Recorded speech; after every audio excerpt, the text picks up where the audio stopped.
English philia YouTube ചാനലിലേക്ക് എല്ലാവർക്കും സ്വാഗതം. സ്പോക്കൺ ഇംഗ്ലീഷിൻ്റെ ക്ലാസ്സസ് കംപ്ലീറ്റ് ആയി പഠിപ്പിക്കുന്ന യൂട്യൂബ് വീഡിയോ സീരീസിലെ 5ാമത്തെ വീഡിയോയിലേക്ക് എല്ലാവർക്കും സ്വാഗതം. നമ്മൾ ഇപ്പോൾ നമുക്ക് എല്ലാവർക്കും ഒരു ഇഷ്യൂ ഉണ്ട്. ടെൻസസ് നമ്മളെല്ലാവരും പഠിച്ചു വെച്ചിട്ടുണ്ട്, പക്ഷേ നമുക്ക് സംസാരിക്കുമ്പോൾ അത് എവിടെ ഉപയോഗിക്കണം, എങ്ങനെ ഉപയോഗിക്കണം എന്നറിയില്ല. ടെൻസസ് ഞാനും പഠിപ്പിച്ചിട്ടുണ്ട്. നമ്മൾ സ്ട്രക്ചർ വെച്ചാണ് പഠിച്ചത്. നമ്മൾ റൂൾസ് വെച്ച് പഠിക്കുന്ന എന്തിനു വേണ്ടിയിട്ടാണെന്ന് വെച്ചാൽ എക്സാമിന് വേണ്ടിയിട്ടാണ്. എക്സാമിന് നമുക്ക് തെറ്റ് വരുത്താൻ പറ്റില്ല. അത് വളരെ കൃത്യമായിട്ട് നമുക്ക് എഴുതേണ്ടി വരും. സംസാരിക്കുന്ന സമയത്ത് കേൾക്കുന്ന ആൾക്ക് മനസ്സിലായാൽ മതി. അപ്പോൾ അതിന് വേണ്ടിയിട്ട് നിങ്ങൾ പഠിച്ചാൽ മതി. അത് കുറച്ച് സിമ്പിളായിട്ട് നമുക്ക് പഠിക്കാൻ പറ്റും. കുറച്ച് കാര്യങ്ങൾ തന്നെ പഠിച്ചാൽ മതി. മൊത്തത്തിൽ നമ്മളിവിടെ 5 ടെൻസ്, ഞാനിപ്പം 12 ടെൻസും പഠിപ്പിച്ചിട്ടുണ്ട്. സിമ്പിളായിട്ട് എങ്ങനെ അതിൻ്റെ സ്ട്രക്ചർ ഞാൻ പറഞ്ഞു. റൂൾ ഇല്ലാതെ നമുക്ക് സ്ട്രക്ചർ ഈസി ആയിട്ട് ഒരു ട്രിക്കിലൂടെ പഠിക്കാമെന്ന് പറഞ്ഞ് പഠിപ്പിച്ചിട്ടുണ്ട്. അത് നിങ്ങൾക്ക് ഈസി ആയിട്ട് പഠിക്കാൻ പറ്റും. അപ്പം അത് വെച്ചിട്ട് നിങ്ങൾക്ക് ഈസി ആയിട്ട് സ്ട്രക്ചർ മനസ്സിലാവും. പക്ഷേ നിങ്ങൾ സംസാരിക്കുന്ന സമയത്ത് നിങ്ങൾ ഒരു 5 ടെൻസിൻ്റെ ആവശ്യമുള്ളൂ. 5 ടെൻസ് എന്ന് പറഞ്ഞാൽ simple present, simple past, simple ഫ്യൂച്ചറും പിന്നെ പ്രസന്റ് പെർഫെക്റ്റ്, പ്രസന്റ് കണ്ടിന്യൂസ്. ഈ 5 ടെൻസസും അറിയാമെങ്കിൽ നമുക്ക് 95% നമ്മൾ സംസാരിക്കുന്നത്, എഴുതുന്നതല്ല ഞാൻ പറയുന്നത്, സംസാരിക്കുന്നതിൽ 95 to 99% നമുക്ക് പറയാൻ പറ്റും. നിങ്ങൾ അല്ലെങ്കിൽ ഓർത്ത് നോക്കിയാൽ മതി. മലയാളത്തിൽ തന്നെ നമ്മൾ ഇത്രയൊക്കെ പറയുന്നുള്ളൂ. നിങ്ങൾക്ക് വ്യാകരണം മലയാളം അറിയത്തില്ലാത്തതുകൊണ്ടാണ് നിങ്ങൾ ശ്രദ്ധിക്കാത്തത്. നമ്മൾ കുറച്ച് ഓവർ ഗ്രാമറിലോട്ട് തിങ്ക് ചെയ്താലും നമുക്ക് സംസാരിക്കാൻ പറ്റില്ല. അപ്പോൾ സംസാരിക്കുന്ന സമയത്ത് നിങ്ങൾ ഒരിക്കലും ഗ്രാമറിന് വളരെ ഇമ്പോർട്ടൻസ് കൊടുക്കരുത്. നിങ്ങൾ പറയുന്ന കാര്യത്തിൻ്റെ അർത്ഥം കേൾക്കുന്ന ആൾക്ക് മനസ്സിലായാൽ മതി. ആ രീതിയിൽ നിങ്ങൾ സംസാരിക്കുക. മനസ്സിലായോ? അപ്പം നമുക്ക് ഇന്ന് ടെൻസസ് അല്ലേ, usage of tenses while we speak. നമ്മൾ സംസാരിക്കുന്ന സമയത്ത് ടെൻസ് എങ്ങനെ ഉപയോഗിക്കാമെന്ന് നമുക്ക് പഠിക്കാം. ഞാൻ പറഞ്ഞു 5 ടെൻസസ് ആവശ്യമുണ്ടെന്ന്. അതിനകത്ത് സിമ്പിൾ പ്രസന്റ് നമ്മൾ ഓൾറെഡി കവർ ചെയ്ത് കഴിഞ്ഞു അല്ലേ, നമ്മൾ കഴിഞ്ഞ ക്ലാസ്സിൽ പഠിച്ചു. ഇനി അത് കാണാത്തവർ ഒന്ന് പോയി കാണുക. അത് വളരെ യൂസ്ഫുൾ ആണ്. നമുക്ക് ഏതൊക്കെ സാഹചര്യങ്ങളിൽ ഉപയോഗിക്കാം. നമ്മൾ കൂടുതലും അർത്ഥം വെച്ചിട്ട് ട്രാൻസ്ലേറ്റ് ചെയ്യാൻ നിന്നാൽ നമുക്ക് തെറ്റും. അപ്പോൾ ഏതൊക്കെ സാഹചര്യങ്ങളിൽ പറയാം എന്നുള്ളതാണ് ഞാൻ ഈ പറയുന്നത്. ഇതിലും അങ്ങനെ തന്നെ ആയിരിക്കും പഠിപ്പിക്കുക. നമ്മൾ ഏതൊക്കെ സാഹചര്യങ്ങളിൽ നമുക്ക് ഇത് പഠിക്കാൻ പറ്റും. മനസ്സിലായോ? അതാണ് വളരെ ഇമ്പോർട്ടൻറ്റ്. അപ്പോൾ നമുക്ക് ഫസ്റ്റ് നോക്കാം. സിമ്പിൾ പ്രസന്റ് നമ്മൾ ഓൾറെഡി പഠിച്ചു കഴിഞ്ഞു. ഞാനത് എളുപ്പത്തിന് വേണ്ടി പറയാം. നമ്മൾ സിമ്പിൾ പ്രസന്റ് എപ്പോഴാണ് പറയുന്നത്? നമ്മൾ റെഗുലർ ആയിട്ട് ചെയ്യുന്ന കാര്യങ്ങൾ പറയാൻ വേണ്ടിയിട്ട്, എന്നും നമ്മൾ ചെയ്യുന്ന I wake up at 5 o'clock, I go to school every day എന്നൊക്കെ പറയാൻ വേണ്ടിയിട്ട് നമ്മൾ എന്തുപയോഗിക്കും? സിമ്പിൾ പ്രസന്റ് ഉപയോഗിക്കും. അല്ലാതെ യൂണിവേഴ്സൽ ആയിട്ടുള്ള ട്രൂത്ത്, സത്യം, എപ്പോഴും സത്യമായിട്ട് നിൽക്കുന്ന കാര്യങ്ങൾ, അത് സൺറൈസസ് ഇൻ ദ ഈസ്റ്റ് എന്ന് നമ്മൾ പറയും. ഇങ്ങനത്തെ കാര്യങ്ങൾ പറയാൻ സിമ്പിൾ പ്രസന്റ് ഉപയോഗിക്കും. അത് നിങ്ങൾ കാണാത്തവർ അത് വളരെ വ്യക്തമായിട്ട് ഞാൻ പറഞ്ഞു തന്നിട്ടുണ്ട്. അത് പോയി കാണുക. ഇനി നമുക്ക് ദ പ്രസന്റ് കണ്ടിന്യൂസ് അത്രയും മാത്രം പഠിച്ചാൽ, അതിനകത്ത് വേറെ അധികം റൂളുണ്ട്. അതിൻ്റെ ആവശ്യമൊന്നുമില്ല. നമ്മൾ സംസാരിക്കുമ്പോൾ ഈ 2 റൂൾ നിങ്ങൾ പഠിച്ചു കഴിഞ്ഞാൽ നിങ്ങൾക്ക് സിമ്പിളായിട്ട് സംസാരിക്കാൻ പറ്റും. ഞാൻ വളരെ വൃത്തിയായിട്ട് പറഞ്ഞു തന്നിട്ടുണ്ട്. നമുക്കിനി അതിന് സമയം കളയേണ്ട. നമുക്ക് പ്രസന്റ് കണ്ടിന്യൂസ് ഇതിൽ നോക്കാം. പ്രസന്റ് കണ്ടിന്യൂസിനകത്ത് ഞാൻ അതിൻ്റെ സ്ട്രക്ചർ നിങ്ങൾക്ക് ഓർമ്മയുണ്ടോ? ഞാൻ എന്താ പറഞ്ഞു തന്നെ ആ സ്ട്രക്ചറിനകത്ത്? ഒരേ ഒരു കാര്യം പറഞ്ഞു തന്നുള്ളൂ അല്ലേ. ഐ ആം സ്റ്റഡിങ് ഇംഗ്ലീഷ് എന്ന് നമ്മൾ പഠിച്ചു വയ്ക്കാൻ പറഞ്ഞിട്ടുണ്ട്. I am studying English. ഇതിനകത്ത് നമ്മൾ പിന്നെ എന്ത് പഠിക്കണം? ഇതിനകത്ത് ഒരു കാര്യം കൂടെ ഓർത്തിരിക്കേണ്ടതെന്ന് പറഞ്ഞാൽ ആം, ഈസ്, ആർ കണ്ടിന്യൂസിനകത്ത് വരും, പ്രസന്റ് കണ്ടിന്യൂസിനകത്ത് വരും. ആം ആരുടെ കൂടെ വരും? ഐയുടെ കൂടെ ആമും, യു, വി, ദയുടെ കൂടെ ആറും, ഹി, ഷീ, ഇറ്റിൻ്റെ കൂടെ ഈസും വരും. ഇത്രയും കാര്യങ്ങൾ നിങ്ങൾക്കറിയാം. ഇത്രയും കാര്യം ഞാനൊന്ന് പറഞ്ഞു തന്നുള്ളൂ. അപ്പം ഇത് കഴിഞ്ഞിട്ട് വെർബ് കഴിഞ്ഞിട്ട് ING വരണം. ഐ ആം സ്റ്റഡിങ് ഇംഗ്ലീഷ് എന്ന് നമ്മൾ പറഞ്ഞു വെച്ച് കഴിഞ്ഞാൽ നമുക്ക് എപ്പോഴും ഓർമ്മയിലിരിക്കും ഈ സെൻറ്റൻസ്. അല്ല, റൂൾസ് പഠിച്ചു കഴിഞ്ഞാൽ കുറച്ച് പാടായിരിക്കും. ഓക്കെ, അപ്പം നമ്മൾ പ്രസന്റ് കണ്ടിന്യൂസ് നമ്മളെപ്പോൾ ഉപയോഗിക്കണം? ഐ ആം സ്റ്റഡിങ് ഇംഗ്ലീഷ് എന്ന് നമ്മൾ പറയുമ്പോൾ എപ്പോഴാണ് നമ്മൾ ഈ സമയത്ത് എന്ത് ചെയ്യുവാണ്? ഐ ആം സ്റ്റഡിങ് ഇംഗ്ലീഷ്, ഞാൻ ഇംഗ്ലീഷ് പഠിക്കുകയാണ്. അപ്പോൾ നമുക്ക് ഇതിന് എന്ത് മനസ്സിലാക്കാൻ പറ്റും? ഒരു കാര്യം ചെയ്തുകൊണ്ടിരിക്കുന്ന സമയത്ത് നമ്മൾ സംസാരിക്കുകയാണെങ്കിൽ, ആ കാര്യത്തെക്കുറിച്ച് പറയുവാണെങ്കിൽ നമുക്ക് എന്ത് പറയാൻ പറ്റും? പ്രസന്റ് കണ്ടിന്യൂസിൽ പറയാൻ പറ്റും. മനസ്സിലായേ? അപ്പം നമുക്ക് എന്ത് പറയാൻ പറ്റും? ഇപ്പം നമ്മൾ എന്താ ചെയ്യണം? I am studying English. നമ്മളിപ്പം ഡാൻസ് ചെയ്യുവാണെങ്കിൽ I am dancing. I am reading a novel, ഞാൻ വായിക്കുകയാണ്. അല്ലെങ്കിൽ he is reading a novel, she is reading a novel, they are reading a novel എന്ന് നമുക്ക് പറയാൻ പറ്റും. Example, she is singing a song. കണ്ടോ? അതിനർത്ഥം എന്താ? അവൾ ഈ സമയത്ത് എന്ത് ചെയ്യുവാണ്? ഒരു പാട്ട് പാടുകയാണ് എന്നാണ് അർത്ഥം. ഷീ സിംഗ് എ സോങ് എന്ന് പറഞ്ഞാൽ അതിനർത്ഥം ഒരാൾ പാട്ട് പാടുമ്പോൾ മാത്രമേ നമുക്ക് പറയാൻ പറ്റുള്ളൂ അവൾ ഈ സമയത്ത് പാട്ട് പാടുകയാണ്. ഈ സമയത്ത് എന്നുള്ള അർത്ഥം അവിടെ ഉണ്ട്. നമ്മൾ ഈ സമയത്ത് പറഞ്ഞാൽ അവൾ പാട്ട് പാടുകയാണെന്ന് പറഞ്ഞാൽ അതിനർത്ഥം എന്താ? അവളിപ്പോൾ പാട്ട് പാടുകയാണെന്നല്ലേ അതിനർത്ഥം. ഓക്കെ, ഇനി the boys are playing football. ആറ്. The boys are playing football. കുട്ടികൾ ഫുട്ബോൾ കളിക്കുന്നു. പ്ലൂറൽ വരുമ്പോൾ നമ്മളെപ്പോഴും ആർ ഉപയോഗിക്കണം. ദ ബോയ്സ് ആർ പ്ലേയിങ് എന്താണ്? ഫുട്ബോൾ. ഇനി നമുക്ക് ഫുട്ബോൾ മാറ്റിയിട്ട് ഹോക്കി ആക്കാം. പ്ലേയിങ്ങിനെ മാറ്റിയിട്ട് എന്ത് വേണമെങ്കിലും ചെയ്യാം. ബോയ്സ് ആർ സ്റ്റഡിങ് ഇംഗ്ലീഷ് എന്ന് പറയാം അല്ലേ. എന്ത് വേണമെങ്കിലും പറയാൻ പറ്റും. അപ്പം മനസ്സിലായല്ലോ? അതായത് അതിനർത്ഥം എന്താ? കുട്ടികൾ ഈ സമയത്ത് ഫുട്ബോൾ കളിക്കുന്നു എന്നാണ്. ഇപ്പോൾ നമ്മൾ പറയുന്ന സമയത്ത് ഫുട്ബോൾ കളിക്കുന്നു എന്നാണ് അതിനർത്ഥം. മനസ്സിലായെന്ന് വിശ്വസിക്കുന്നു. ഇനി വി ആർ സ്റ്റഡിങ് ഇംഗ്ലീഷ്, ഞാനത് പറഞ്ഞതാണ്. I am studying English, we are study, നമ്മൾ എന്ത് ചെയ്യുവാണ്? ഇംഗ്ലീഷ് പഠിക്കുകയാണ്. മനസ്സിലായെന്ന് വിശ്വസിക്കുന്നു. അപ്പം നമ്മൾ ഈ സമയത്ത് എന്ത് ചെയ്യുന്നു? We are studying English. മനസ്സിലായെന്ന് വിശ്വസിക്കുന്നു. അപ്പോൾ പ്രസന്റ് കണ്ടിന്യൂസ് ഇത്രയേ ഉള്ളൂ. നമ്മൾ ഈ സമയത്ത് നമ്മൾ സംസാരിക്കുന്ന സമയത്ത് എന്തെങ്കിലും പറയുവാണെങ്കിൽ, സംസാരിക്കുന്ന സമയത്ത് എന്തെങ്കിലും പ്രവൃത്തി നടക്കണം, അതിനെക്കുറിച്ച് നമ്മൾ പറയുവാണെങ്കിൽ നമുക്ക് എന്ത് ചെയ്യാൻ പറ്റും? പ്രസന്റ് കണ്ടിന്യൂസിൽ പറയാൻ പറ്റും. എക്സാമ്പിൾ, ഞാനിപ്പോൾ നിങ്ങളെ പഠിപ്പിക്കുന്നു, ഐ ആം ടീച്ചിങ് യു. മനസ്സിലായല്ലോ? ഇത്രയേ ഉള്ളൂ. അങ്ങനത്തെ കാര്യങ്ങൾ, അങ്ങനത്തെ സിറ്റുവേഷൻ നോക്കിയിട്ട് വേണം പറയാം. നിങ്ങൾ എന്ത് ചെയ്യാൻ ശ്രമിക്കുവാണെങ്കിൽ, നിങ്ങൾ ട്രാൻസ്ലേറ്റ് ചെയ്യാൻ ശ്രമിക്കുവാണെങ്കിൽ നിങ്ങൾ തെറ്റിക്കും. ഇനി എന്താ പ്രസന്റ് പെർഫെക്റ്റ്? പ്രസന്റ് പെർഫെക്റ്റ് ഒന്നുമില്ല. നിങ്ങൾ പ്രസന്റ് പെർഫെക്റ്റ് ഇല്ലെങ്കിൽ നമുക്ക് സിമ്പിൾ പാസ്റ്റിൽ വേണമെങ്കിൽ പറയാം. നിങ്ങൾ സിമ്പിൾ പാസ്റ്റും കൂടെ പഠിപ്പിക്കുമ്പോൾ ഞാനൊന്നും കൂടെ കമ്പയർ ചെയ്ത് പഠിപ്പിക്കാം. ഇപ്പം നിങ്ങൾ ഇത് മാത്രം ശ്രദ്ധിക്കുക. പ്രസന്റ് പെർഫെക്റ്റിൽ നമ്മൾ ജസ്റ്റ് കംപ്ലീറ്റ് ആയിട്ടുള്ള ആക്ഷൻസിന് വേണ്ടിയിട്ട് നമ്മൾ എന്ത് പറയാൻ പറ്റും? ഇത് പറയാൻ പറ്റും. He has just gone out എന്ന് പറഞ്ഞാൽ അവനിപ്പോൾ പോയിട്ടേ ഉള്ളൂ എന്ന് നമ്മൾ പറയില്ലേ, അല്ലേ? അവൻ ഇപ്പോൾ പോയിട്ടേ ഉള്ളൂ. ഹി ഹാസ് ജസ്റ്റ് കം എന്ന് പറഞ്ഞാൽ അവൻ ഇപ്പോൾ വന്നിട്ടേ ഉള്ളൂ നമ്മൾ പറയില്ലേ. ഇങ്ങനെയൊക്കെ പറയാൻ വേണ്ടിയിട്ട് നമുക്ക് എന്ത് പറയാൻ പറ്റും? പെർഫെക്റ്റ്ലി പറയാൻ പറ്റും. ഹി ഹാസ്, ഞാൻ പറഞ്ഞു ഐ ഹാവ് സ്റ്റഡീഡ് ഇംഗ്ലീഷ്, ഞാനിപ്പോൾ പഠിച്ച് കഴിഞ്ഞിട്ടുണ്ടായിരുന്നു എന്ന് പറഞ്ഞില്ലേ. അങ്ങനത്തെ രീതിയിൽ സംസാരിക്കാൻ വേണ്ടിയിട്ട് നമുക്ക് ഇത് ഉപയോഗിക്കാൻ പറ്റും. He has just gone out, he has just come, ഇപ്പോൾ വന്നിട്ടേ ഉള്ളൂ, ഇപ്പോൾ പോയിട്ടേ ഉള്ളൂ എന്നൊക്കെയുള്ള സംസാരം നമ്മൾ പറയത്തില്ലേ. അവിടെ നമുക്ക് എന്ത് ഉപയോഗിക്കാൻ പറ്റും? അല്ലെങ്കിൽ ഞാനിപ്പം ഹോംവർക്ക് ചെയ്ത് തീർത്തിട്ടേ ഉള്ളൂ, I have just completed my homework, അതിൻ്റെ അടുത്ത് ഞാനിപ്പോൾ കംപ്ലീറ്റ് ചെയ്തിട്ടുള്ളൂ എന്ന് പറയാൻ വേണ്ടിയിട്ട് നമുക്ക് ഉപയോഗിക്കാൻ പറ്റും. മനസ്സിലായല്ലോ?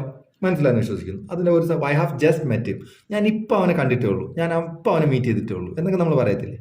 അങ്ങനെ പറയുന്ന സമയം ഇങ്ങനെ നമ്മൾ ഒരുപാട് സെന്റൻസ് പറയത്തില്ലേ. അതിന് വേണ്ടിയിട്ടാണ് ഇത്. അതുകൊണ്ടാണ് ഈ പ്രസന്റ് പെർഫെക്റ്റ് പഠിക്കുന്നത്.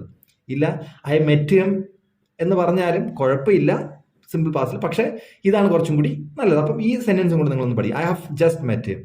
മനസ്സിലായല്ലോ? ഇനി നോക്കൂ, ഇവിടെ വേറെ അർത്ഥം, ഐ ഹാവ് റെഡ് ഹാംലെറ്റ്. ഇവിടെ ഞാൻ ഹാംലെറ്റ് വായിച്ചിട്ടുണ്ട് എന്ന് നമ്മൾ പറയത്തില്ലേ. വായിച്ചിട്ടുണ്ട്, അതെന്താ? പ്രസന്റ് പെർഫെക്റ്റിലാണ് പറയുന്നത്. ഐ ഹാവ് റെഡ് ഹാംലെറ്റ്, ഞാൻ ഹാംലെറ്റ് വായിച്ചിട്ടുണ്ട്, ഇങ്ങനെയുള്ള അർത്ഥം വരുമ്പം. അല്ലെങ്കിൽ ഐ ഹാവ് ഗോൺ ദേർ, ഞാൻ അവിടെ പോയിട്ടുണ്ട് എന്ന് നമ്മൾ പറയില്ലേ. അതിൻ്റെ സമയം നമ്മൾ പറയില്ല, നമ്മൾ പോയിട്ടുണ്ട്, പഴയ കാര്യമാണ്. എന്നാലും നമ്മൾ അതിൻ്റെ സമയം പറയാതെ പറയുന്ന സമയത്ത് നമുക്കിത് പറയാൻ പറ്റും. മനസ്സിലായല്ലോ? മനസ്സിലായി? ഇതിൽ നിങ്ങൾക്ക് കൺഫ്യൂഷൻ വരണ്ട. ഐ ഹാവ് റെഡ് ഹാംലെറ്റ് എന്ന് പറഞ്ഞു കഴിഞ്ഞാൽ അതിനർത്ഥം ഞാൻ ഹാംലെറ്റ് വായിച്ചിട്ടുണ്ട്. ഐ ഹാവ് ഗോൺ ദെയർ എന്ന് പറഞ്ഞാൽ എന്താ അർത്ഥം? ഞാൻ അവിടെ പോയിട്ടുണ്ട്. ഇങ്ങനത്തെ സെന്റൻസ് വരുമ്പോൾ നമുക്ക് ഇത് ഉപയോഗിക്കാൻ പറ്റും. I have red present perfect ഉപയോഗിക്കാൻ പറ്റും. ഇനി I have completed my degree, ഞാൻ എൻ്റെ ഡിഗ്രി കംപ്ലീറ്റ് ചെയ്തിട്ടുണ്ട് എന്ന് പറയാൻ വേണ്ടിയിട്ട് നമുക്ക് എന്ത് ചെയ്യാൻ പറ്റും?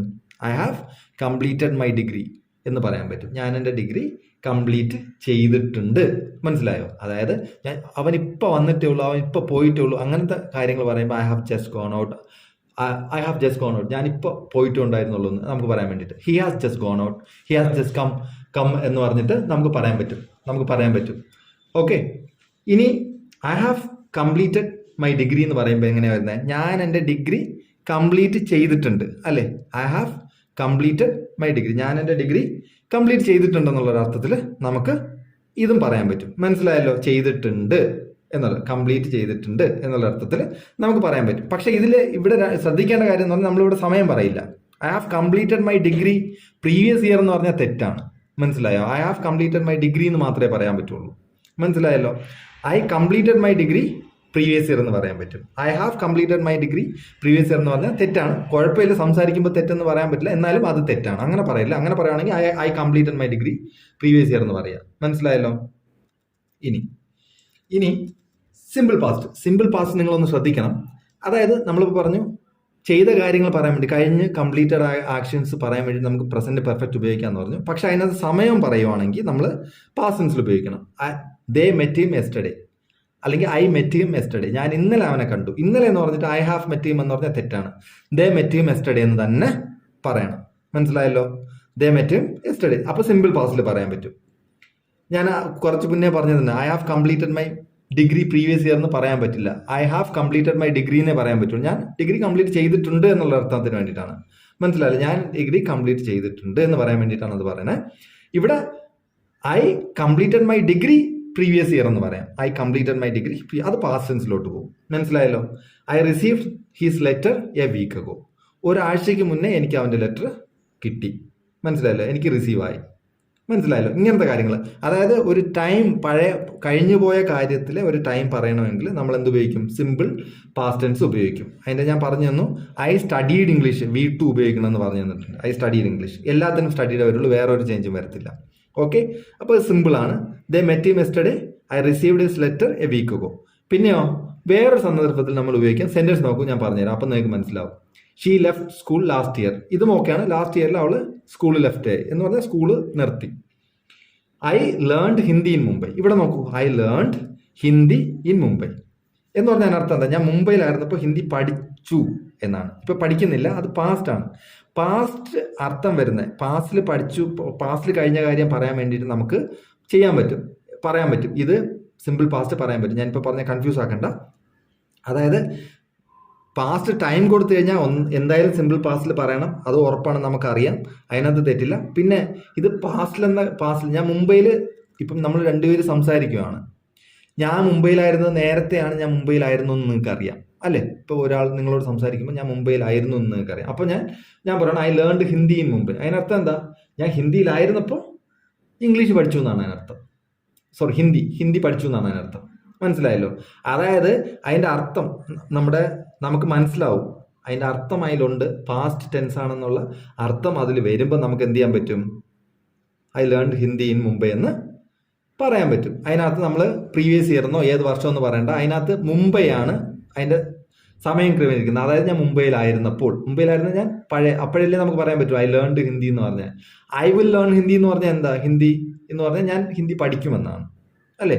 ഇവിടെ I learned Hindi in Mumbai എന്ന് പറയുമ്പോൾ അതായത് ഞാൻ മുംബൈയിലായിരുന്നപ്പോൾ ഹിന്ദി പഠിച്ചു. ഇതും പാസ്റ്റ് അല്ലേ? പാസ്റ്റിലാണ് ഞാൻ മുംബൈയിലായിരുന്നത്, അതുകൊണ്ട് ഞാൻ ആ സമയത്ത് പഠിച്ചു എന്നാണ് അർത്ഥം. അത്രേ ഉള്ളൂ, കൺഫ്യൂസ് ആക്കണ്ട.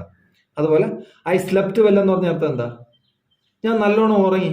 ഇന്നലെ രാത്രിയല്ലേ നല്ലോണം ഉറങ്ങാൻ പറ്റുള്ളൂ, ഇനി നല്ലോണം ഉറങ്ങും എന്നല്ലേ പറയാൻ പറ്റുള്ളൂ. അങ്ങനെ പറയാൻ വേണ്ടിയിട്ട് അതും പാസ്റ്റ് ടെൻസ് ആണെന്ന് നമുക്കറിയാം. അപ്പം അങ്ങനെ നമുക്ക് സമയം ഇല്ലാതെ നമുക്ക് പറയാൻ പറ്റും. മനസ്സിലായല്ലോ? ക്ലിയർ ആണെന്ന് വിശ്വസിക്കുന്നു. ഇനി simple past is also use for past habits. ഇവിടെ സിമ്പിൾ പാസ്റ്റ് ഒരു കാര്യത്തിനോട് നമ്മൾ ഉപയോഗിക്കും. നമ്മൾ സിമ്പിൾ പ്രസന്റ് ഉപയോഗിച്ചിട്ടുണ്ടായിരുന്നു, ഓർക്കുന്നു? പ്രസന്റ് ഹാബിറ്റ്സിന് നമ്മൾ സ്ഥിരമായിട്ട് ചെയ്യുന്ന, ഞാൻ ഇന്നും പറഞ്ഞു തുടക്കത്തിൽ അല്ലേ, സ്ഥിരമായിട്ട് ചെയ്യുന്ന കാര്യങ്ങൾ പറയാൻ വേണ്ടിയിട്ട് നമ്മൾ സിമ്പിൾ പ്രസന്റ് ഉപയോഗിക്കുമെന്ന് നമ്മൾ പറഞ്ഞിട്ടുണ്ടായിരുന്നു. ഇത് സ്ഥിരമായി പാസ്റ്റിൽ ചെയ്തു, ഇപ്പം ചെയ്യുന്നില്ല എന്ന് പറയാൻ വേണ്ടിയിട്ട് നമ്മൾ എന്ത് ഉപയോഗിക്കാറുണ്ട്? സിമ്പിൾ പാസ്റ്റ് ഉപയോഗിക്കാറുണ്ട്. എക്സാമ്പിൾ നോക്കിക്കോളൂ. He studied many hours every day. He studied many hours every day എന്ന് പറഞ്ഞ അർത്ഥം എന്താ? എല്ലാ ദിവസവും അവൻ ഒരുപാട് സമയം അല്ലെങ്കിൽ ഒരുപാട് മണിക്കൂർ പഠിക്കുമായിരുന്നു. കണ്ടിന്യൂസ് ആക്ഷനാണ്. മനസ്സിലായോ? He studied many hours every day. എപ്പോൾ? പഠിക്കുമായിരുന്നു. എന്നാൽ ഇപ്പോൾ പഠിക്കുന്നുണ്ടോ? ഇല്ല. നമ്മൾ പാസ്റ്റിൽ എന്തെങ്കിലും കാര്യം കണ്ടിന്യൂസ് ആയിട്ട് ഹബിച്വലായിട്ട് ചെയ്തിട്ടുണ്ടെങ്കിൽ നമുക്ക് എന്ത് ചെയ്യാൻ പറ്റും? അത് നമുക്ക് സിമ്പിൾ പാസ്റ്റിൽ പറയാൻ പറ്റും. He studied many hours every day എന്ന് പറഞ്ഞാൽ കുറേ അധികം മണിക്കൂർ എല്ലാ ദിവസവും പഠിക്കുമായിരുന്നു, ഇപ്പം പഠിക്കുന്നില്ല. മനസ്സിലായല്ലോ? ഇനി she always carried an umbrella. അവൾ എല്ലായ്പ്പോഴും ഒരു അംബ്രല്ല കൊണ്ടുവരുമായിരുന്നു, എന്നാൽ ഇപ്പോൾ കൊണ്ടുവരുന്നില്ല.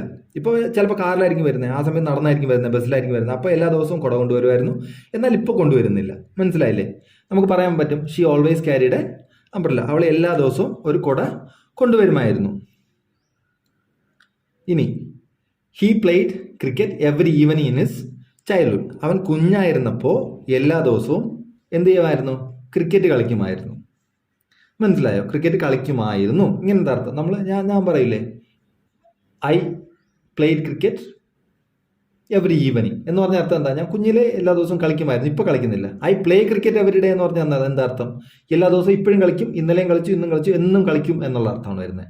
I played cricket every evening എന്ന് പറഞ്ഞാലോ, എല്ലാ ദിവസവും ഞാൻ കളിക്കുമായിരുന്നു മുന്നേ, ഇൻ മൈ ചൈൽഡ്ഹുഡ്. ഇപ്പം ഞാൻ കളിക്കുന്നില്ല. മനസ്സിലായല്ലോ? അതാണ് ഇവിടെ അർത്ഥം വരുന്നത്. കണ്ടിന്യൂസ് ആയിട്ടുള്ള കാര്യങ്ങൾ പറയാൻ വേണ്ടിയിട്ടും നമുക്ക് എന്ത് ഉപയോഗിക്കാൻ പറ്റും? സിമ്പിൾ പാസ്റ്റ് ഉപയോഗിക്കാൻ പറ്റും. ഇത്രയും ക്ലിയർ ആണെന്ന് വിശ്വസിക്കുന്നു. അതായത് സിമ്പിൾ പ്രസന്റിന്റെ അതേ സെയിം റൂളാണ്. സിമ്പിൾ പ്രസന്റിൽ എന്താ? ഇപ്പം നമ്മൾ സ്ഥിരമായിട്ട് ചെയ്യുന്ന കാര്യങ്ങൾ പറയാൻ വേണ്ടിയിട്ട് സിമ്പിൾ പ്രസന്റും, നമ്മൾ പാസ്റ്റിൽ സ്ഥിരമായിട്ട് ചെയ്ത കാര്യങ്ങൾ പറയാൻ വേണ്ടിയിട്ട് സിമ്പിൾ പാസ്റ്റ് ഉപയോഗിക്കും. ഇത്രയേ ഉള്ളൂ, സിമ്പിളാണ്. ഇനി നമുക്ക് ഒറ്റ സെന്റൻസും ഒന്നും കൂടുതൽ സിമ്പിൾ ഫ്യൂച്ചർ ടെൻസും കൂടെ പഠിച്ചു കഴിഞ്ഞാൽ നമുക്ക് ഇംഗ്ലീഷ് ഫ്ലൂവൻ്റ് ആയിട്ട് സംസാരിക്കാൻ പറ്റും. സിമ്പിൾ ഫ്യൂച്ചറിൽ എന്താ, I will come next Saturday. നമുക്ക് ഫ്യൂച്ചറിൽ എന്തെങ്കിലും ചെയ്യണമെങ്കിൽ അല്ലേ, ഇനി വരാൻ പോകുന്ന ഫ്യൂച്ചറിൽ എന്തെങ്കിലും സംസാരിക്കണമെങ്കിൽ എന്തെങ്കിലും പറയണമെങ്കിൽ നമുക്ക് എന്തിൽ പറയാൻ പറ്റും? I will come next Saturday. ഞാൻ അടുത്ത ശനിയാഴ്ച വരും. I will go next Saturday. ഞാൻ അടുത്ത ശനിയാഴ്ച പോവും. മനസ്സിലായല്ലോ? അങ്ങനെ ഇനി ഫ്യൂച്ചറിൽ വരാനിരിക്കുന്ന കാര്യങ്ങൾ, ഫ്യൂച്ചറിലെല്ലാം ഇത് മാത്രമേ നമ്മൾ ആദ്യം സംസാരിക്കുള്ളൂ. നമ്മൾ ഫ്യൂച്ചർ പെർഫെക്റ്റും കണ്ടിന്യൂസും ഒക്കെ വളരെ റയറായിട്ട് നമ്മൾ സംസാരിക്കുമ്പം ഉപയോഗിക്കാറില്ല. മലയാളത്തിലാണെങ്കിലും ഉപയോഗിക്കാറില്ല. I will come next Saturday എന്ന് പറഞ്ഞാൽ മതി. He will get a first class. അവൻ ഒരു ഫസ്റ്റ് ക്ലാസ് കിട്ടും. എന്ന് പറഞ്ഞാൽ കിട്ടിയില്ല, കിട്ടും എന്നാണ്. അവൻ നല്ലോണം പഠിക്കുമായിരിക്കും. അതുകൊണ്ട് we will know our exam results in May. നമുക്ക് നമ്മുടെ എക്സാം റിസൾട്ട്സ് മെയിൽ അറിയാൻ പറ്റും അല്ലേ? നമ്മുടെ എക്സാം റിസൾട്ട് മെയിൽ അറിയാൻ പറ്റും. ഇത് നമ്മൾ ഫ്യൂച്ചറിൽ എന്തെങ്കിലും പറയുകയാണെങ്കിൽ ഈ ഒരു സ്ട്രക്ചർ പഠിച്ച് ഐ വിൽ സ്റ്റഡി ഇംഗ്ലീഷ് എന്നുള്ള സ്ട്രക്ചർ മാത്രം പഠിച്ചു വെച്ചിരുന്നാൽ മതി. ആ സ്ട്രക്ചർ ഞാൻ നന്നായിട്ട് പഠിച്ചു, അത് നിങ്ങൾ നന്നായിട്ട് പഠിച്ചു എന്ന് ഓർത്തുകൊണ്ടാണ് ഞാനിങ്ങനെ പഠിപ്പിച്ചു പോകുന്നത്. അപ്പം ഇന്നത്തെ ക്ലാസ്സിൽ നമ്മൾ നോക്കിയത്, നമ്മൾ സിമ്പിൾ പ്രസന്റ് നമ്മൾ കഴിഞ്ഞ ക്ലാസ്സിൽ നോക്കിയിട്ടുണ്ടായിരുന്നു. അത് നമ്മൾ എവിടെയൊക്കെ ഉപയോഗിക്കാൻ പറ്റും? നമ്മൾ റെഗുലറായിട്ട് ചെയ്യുന്ന കാര്യങ്ങൾ പറയാൻ വേണ്ടിയിട്ട് എന്ത് ചെയ്യാൻ പറ്റും? സിമ്പിൾ പ്രസന്റ് ഉപയോഗിക്കാൻ പറ്റും. പിന്നെ നമ്മൾ പറഞ്ഞു വന്ന കൊട്ടേഷൻസും നമ്മൾ എന്തിലുപയോഗിക്കും? സിമ്പിൾ പ്രസന്റിലാണ് ഉപയോഗിക്കുന്നതെന്ന് പഠിച്ചു. അത് കഴിഞ്ഞ ക്ലാസ്സിൽ പഠിച്ചു. ഇന്നത്തെ ക്ലാസ്സിൽ നമ്മൾ എന്താ പഠിച്ചത്? പ്രസന്റ് കണ്ടിന്യൂസ് നമ്മൾ എവിടെ ഉപയോഗിക്കുന്നത്? നമ്മൾ സംസാരിക്കുന്ന സമയത്ത് ഒരു പ്രവൃത്തി നടക്കുകയാണെങ്കിൽ ആ പ്രവൃത്തിയെ പറയാൻ വേണ്ടിയിട്ട് നമുക്ക് എന്ത് ഉപയോഗിക്കാം? സിമ്പിൾ പ്രസന്റ് ഉപയോഗിക്കാം. പ്രസന്റ് കണ്ടിന്യൂസ് ഉപയോഗിക്കാൻ പറ്റും. എന്നിട്ടോ പ്രസന്റ് പെർഫെക്റ്റ് ഉപയോഗിക്കാൻ പറ്റും. ജസ്റ്റ് കംപ്ലീറ്റഡ് ആയിട്ടുള്ള ആക്ഷൻസ് വേണ്ടിയിട്ട് നമുക്ക് പ്രസന്റ് പെർഫെക്റ്റ് ഉപയോഗിക്കാം. ഒപ്പം തന്നെ നമ്മൾ പഠിച്ചിട്ടുണ്ട്, പോയിട്ടുണ്ട് എന്നൊക്കെ പറയാൻ വേണ്ടിയിട്ട് നമുക്ക് എന്ത് ഉപയോഗിക്കാൻ പറ്റും? പ്രസന്റ് പെർഫെക്റ്റ് പറയാൻ പറ്റും. മൂന്നാമതായിട്ട് എന്ത് പഠിച്ചു? നമ്മൾ എന്താ പഠിച്ചത്? സിമ്പിൾ പാസ്റ്റ് അല്ലേ? സിമ്പിൾ പാസ്റ്റ് കഴിഞ്ഞു പോയ കാര്യങ്ങളെല്ലാം പറയാൻ വേണ്ടിയിട്ട് നമുക്ക് എന്ത് പറ്റും? സിമ്പിൾ പാസ്റ്റ് പറ്റും. പക്ഷേ ടൈം ഫ്രെയിം വരുവാണെങ്കിൽ സിമ്പിൾ പാസ്റ്റ് മാത്രമേ പറയാൻ പറ്റുള്ളൂ. മനസ്സിലായല്ലോ? അതൊന്ന് ഓർക്കുക. പിന്നെ നമ്മൾ പാസ്റ്റിൽ ഒരു ഹബിച്വലായിട്ടൊരു കാര്യം സ്ഥിരമായിട്ട് എന്തെങ്കിലും ചെയ്തിട്ടുണ്ടെങ്കിൽ അതിനെ നമുക്ക് സിമ്പിൾ പ്രസന്റിൽ പറയാൻ പറ്റും. ഇനി നമുക്ക് എന്താ ലാസ്റ്റ് ഫ്യൂച്ചർ എന്ന് പറഞ്ഞാൽ ഇനി സംഭവിക്കാൻ പോകുന്ന കാര്യങ്ങൾ, ഇനി നമ്മൾ നാളെ അല്ലെങ്കിൽ അടുത്ത നിമിഷം എന്ത് ചെയ്യും എന്നുള്ള കാര്യങ്ങൾ പറയാൻ വേണ്ടിയിട്ട് നമുക്ക് എന്ത് ഉപയോഗിക്കാൻ പറ്റും? നമുക്ക് സിമ്പിൾ ഫ്യൂച്ചർ ഉപയോഗിക്കാൻ പറ്റും. ഇത്രയും വെച്ചിട്ട് നിങ്ങൾക്ക് 95% സെന്റൻസ് ഉണ്ടാക്കാൻ പറ്റും. ഇല്ലെങ്കിൽ നിങ്ങൾ എൻ്റെ അടുത്ത് വന്ന് പറഞ്ഞോ, ഞാൻ പറഞ്ഞുതരാം എന്തുകൊണ്ടാണ് പറ്റാത്തതെന്ന്. ഓക്കെ? അപ്പോൾ നിങ്ങൾക്ക് എന്തെങ്കിലും ഡൗട്ട് ഉണ്ടെങ്കിൽ നിങ്ങൾ എന്ത് ചെയ്യുക? കമൻറ്റ് ചെയ്ത് കഴിഞ്ഞാൽ ഞാൻ അതിൻ്റെ ക്ലാരിഫിക്കേഷൻ തരുന്നതായിരിക്കും. അപ്പം ഇത്ര നേരം എൻ്റെ വീഡിയോ കണ്ടതിന് താങ്ക് യു വെരി മച്ച്.